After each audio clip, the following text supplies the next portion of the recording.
the treasures of heaven unlock. Just ask, seek, and knock. Ask, seek, and knock. Please understand by faith we can if we ask, seek, and knock. In 2017 last year. And anything that's happened has not been by our own works, it's definitely been by God. A lot of the transformations that we would love to have shown you, but tech things happen, as we definitely know. But in 2017, we started off on a 28-day license. I'm sure you probably heard of us when we went on FM last year. Was anybody listening last year when we went on FM? Yeah? And we were there for 28 days, and it was nice to see the church come together and people be involved and getting. It's been amazing. The transformation was amazing. People that I'd never met before, but they were all members of the Seventh-day Adventist Church. We're now an extended family. we all work together, and that's been an ultimate blessing. So in the past year, we have had over 1.7 thousand likes on Facebook. We've been broadcasted in over 100 countries and heard by over 100,000 people. And that's just in a year alone. So again, that's not by us. That's just online. Thank you, Nigel. Yeah, that's just online. So when we talks about when we were on FM and the rest of it, that's definitely amplified. But just by the online stats alone, we've reached a lot of people. And when we were broadcasting last year, we were down at Dudley Road. Does anybody remember when we were at Dudley Road? Yeah? Yeah? And even the members that were there, like in charge of the reception, and even people that were working with New Star Radio, would turn off New Star and listen to us in the reception of the African Caribbean Millennium Center. And they enjoyed our programming more than the programming that is in their own building. So for me personally, I was like, this is great. This is what we want. So in 2018, we went on FM again. But in that year, we had a lot of work to do. Nigel did most of the work, so I'll let Nigel explain what had happened and the pictures that are behind us. Okay. I've had a vision for many years, for actually over 16 years. I don't know if anyone knows of Advent Tower or Advent FM. I started all the way back in 2000 with a vision to develop a massive network over the UK to bring actually hope, because people are knocking on the door, we don't want to open the doors anymore. And I was thinking, radio is such a powerful way to reach those people what turn their backs on us when we've been going Bible work, we're going to go door to door. So we set about in January, designing a network, what could span all over the NEC by FM radio.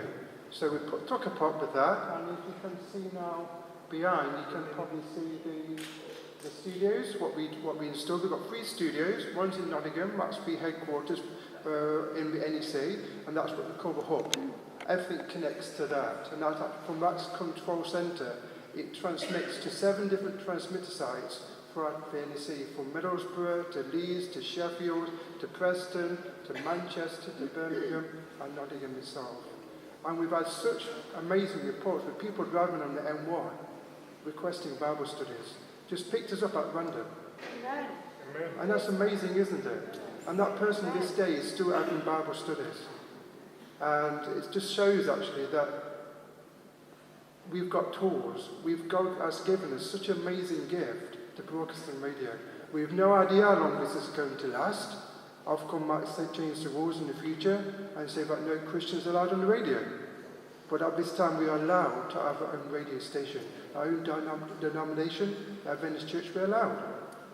Maybe next year it won't be allowed. We never know what the government might do. But now is the time for us to really get on the radio. Now is the time for us to really support this mission. And as we've been growing, we've also actually got a call centre, what we've developed. So we can, obviously, when you're on the radio, you need to be able to have a two-way communication with people. We don't want to just be one way. We want people to call us. And so we've actually got a call centre, which is actually, it's floating around, isn't it? It's actually, okay.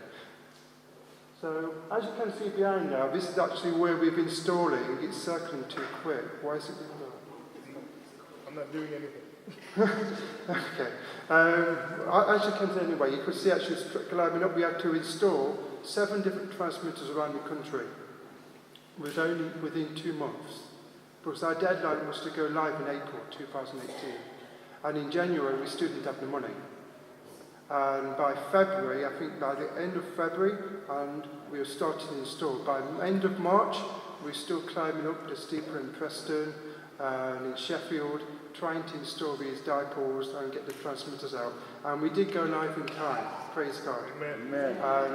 And it's amazing, like you could listen in your car on the M1, all the way from junction 36, 35, all the way through Nottingham, continuously listening to Hope FM.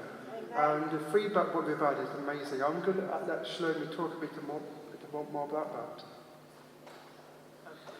That's our new Birmingham studio, based in Chelmsley Wood. And this is when we were broadcasting at camp meeting at this year in Southport. So we bought some of the equipment, and that's where we were. We were opposite the main hall this year, and hopefully it'll be next year and the year after that, and the year after that too.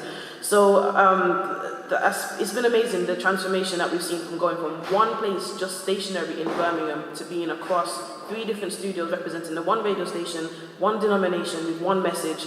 But again, if we've got people that are willing to do a show in Manchester, but they can't travel to Birmingham, okay, you can go to the Manchester studio and have a show for you there. And likewise in Nottingham and Birmingham as well. Nigel kind of briefly touched on one of the people that was currently having Bible studies, and he described to me when he had contacted. I was actually in the call center at the time, and I answered the phone. And it's really amazing how far God's brought this man so far. He was saying, I've been to many churches, and I've been to Catholic churches, Church of England churches, Pentecostal churches, and I know that there is a God, but which God is the right God and which church is the true church, I just don't know. So we gave him directions to his local church, which happened to be Nottingham Central, was the closest at the time. And he went there and he's like, oh, this church is too big, there's too many people, I'm scared, what if I don't fit in?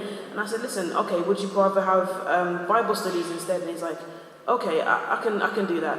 Where would you like to meet? Anywhere. I can meet in a coffee shop, I can meet in you can come to my house. I don't really care. I want to have Bible studies. I want to know about prophecy. I want to know what God wants me to do with my life. And I said, okay, cool.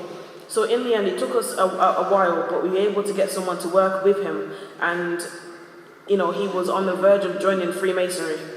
And, he has his own addictions happening, and there's so many things happening in this one person's life. And the fact that we were there at the right time, whilst he was driving in his car, coming home from work, and he just happened to hear us on the radio.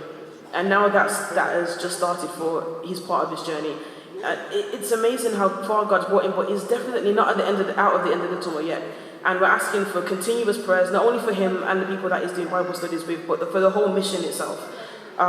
Is that too much? Is that too much to ask for? No. Okay, that's just making sure. And also, a few days before we actually went live this year, a few technical things happened. Nigel is the tech whiz, and a few days before the website crashed. And initially we thought, okay, the website's crashed, what's happening? It's like something, we thought that equipment was broken, and we thought, oh my goodness, what's going to happen now? I didn't actually mind, because the reason was too many people were visiting our website and it crashed. So I'm happy. We had, how many millions was it? It was a couple millions. Over 3 million people in an hour. And the website couldn't take it.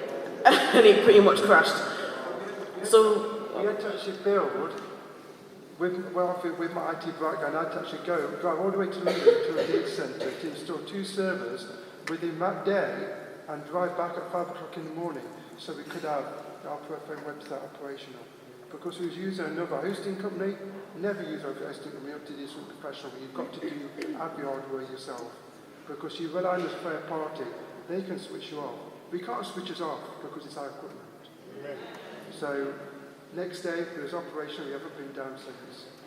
And again, that's an ultimate blessing, because, like I said, that many people, how many people would you really catch? Over 3 million people in the church? it's highly unlikely. But for 3 million people to actually hear a sermon at one specific time across the world, that is powerful. I don't know about you, but that for me, that's powerful. And what I'll just quickly share some of the responses that we've had. Some of them have been for a variety of reasons, be that prayer, just to say we're doing a good job, or for actual interaction within a lot of the shows that we have. One of them said, "I'm from Nairobi. I need your prayers because I'm facing hardship in life and rejection. I feel that I can't take it anymore," and he wants to kill himself. And I remember when we got this message, I happened to be with my family at the time. I had to stop what I was doing to pray and stop and reply to this person, because at that time only God could deal with whatever was happening in his life. But if it wasn't for someone to help intercede on that person's behalf, this is why when I just spoke about the call center, we really need people to help us operate it, because when we get calls like this, we need more than one person to be able to offer up a prayer when someone's going through hardship like that. It's not nice to go through, but to my knowledge so far, the person has not committed suicide, and the person's still going. So that's a blessing. Another thing we've had was I found this station. I would say I found this station an amazing source of information, and you're doing a wonderful job. Another one, I believe in every and each word of Lord Jesus. I've been listening to your channel recently, and it gives me hope. Another one, I'm not a Seventh-day Adventist myself, but I now know clearly that Sabbath is on Saturday. And thanks for the great radio channel I've discovered by accident recently on the radio. God bless you all. And another one, I could be here for ages, but I've got one more.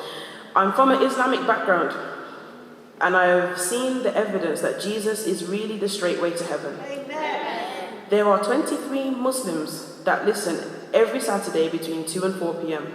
Can we have a detailed Bible study? Amen. So again, those are just 5 quotes from people. And that's just been from April till last week. These are some of the messages that have come through.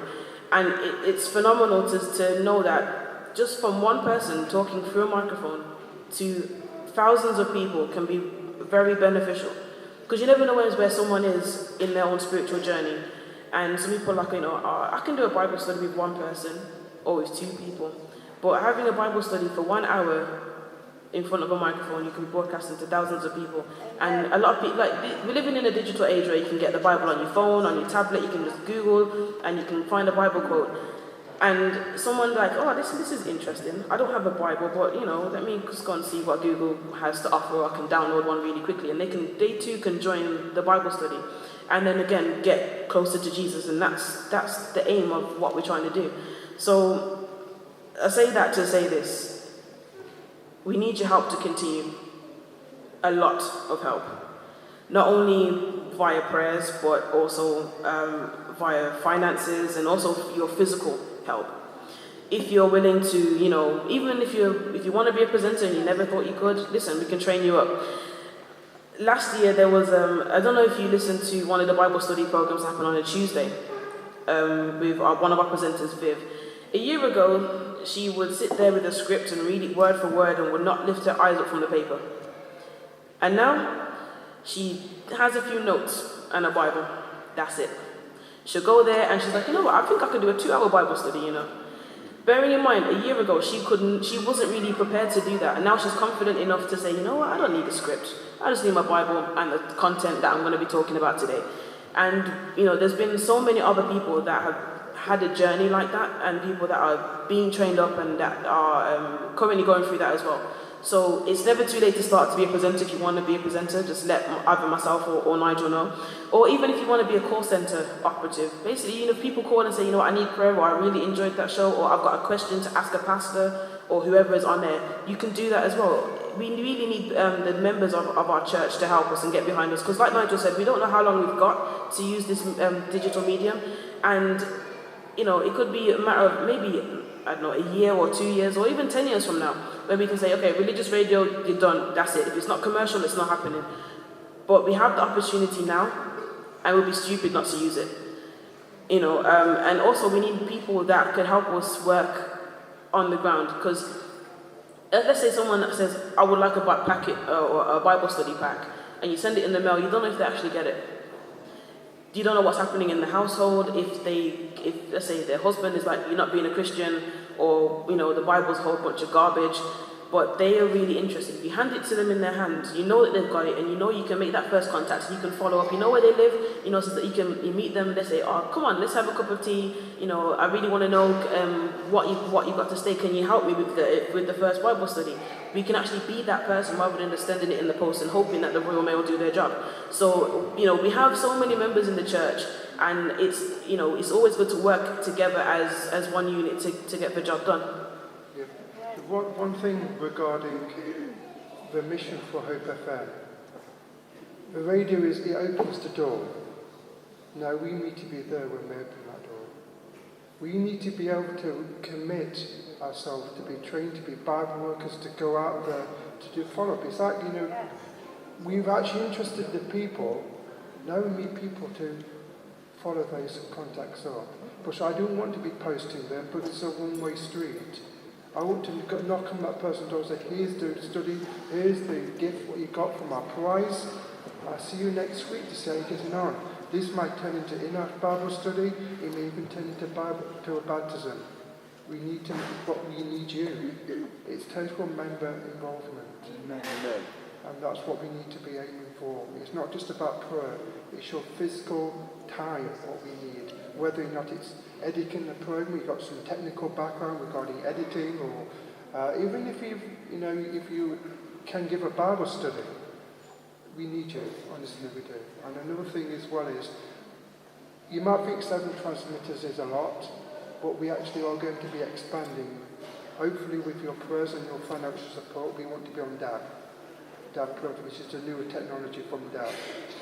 It's the next generation up, the new DAB Plus. We want to be on that in 3 different multiplexes, or even 4, spread over the NEC. But we need your financial commitment, but it will cost us £120,000 per year. Now thinking about that cost, I'm thinking the millions and millions of people we will be reaching every single hour, every single day.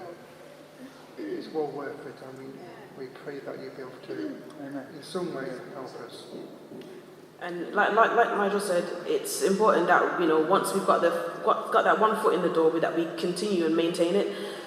Just from the stats that I gave you earlier, over 100,000 listeners just on the website alone. But then if we're on DAB across the entire north of England, how many people could we possibly reach with one Bible study that someone's given up their time just for 1 hour a week, and someone's sat at home with their Bible and says, this is interesting, let me tune in again next week. Or, there's a show later on about Bible prophecy. That kind of links in with what I heard today. Okay, what research can I do behind that before that show even airs? Or can I tell my neighbour? Or can I tell my mum? Or, they've got time to help share out through word of mouth. And then we come again and deliver the studies on air. So, across the north of England, that's from the border of Wales to the border of Scotland. That's massive. And we really need your help to do that. And, sorry Nigel, can I use your quote? Okay. A quote from Ellen G. White. Testimonies to Ministers and Gospel Workers, page 208, which says, "There is not one inactive in heaven, and no one will enter the mansions of bliss who has failed to show love for Christ, who has put forth no efforts for the salvation of others." If angels are busy and we're stationary, something's wrong. We can't be stationary. We have to be able to keep moving. And if you are really passionate for bringing people to God, then I think it's important that you really help us if you can. If you want to add on your tithe envelope, here's a bit for Hope FM, or even see us personally. We have a donation part of our website as well, which you can donate money for. Can it be on a continuous basis? It can be if you want to, maybe a little, or just send it to the conference. Okay, and put Hope FM on it as well. So you can do. There's so many ways that you can help. You can support us, not only with prayers, but your physical support and your financial support would also be extremely helpful. Like the quote says, there's not one inactive in heaven, but there's a few inactive in the world, and we want to be able to change that. If we're going to be able to change the world the way that we're supposed to be able to change the world and do what I've been told to do via the Great Commission, which is an overused quote, but do we really take it seriously? we have to go out and teach, preach, and eventually let the pastors, be able to baptize people, and we can actually build a church and change the world before Jesus gets it. So if you want to help us, then please help us. But we're doing a great work, and we want to thank you so much for your prayers and your support thus far, and pray that it continues. Thank you. Happy Sabbath, church. Thank you.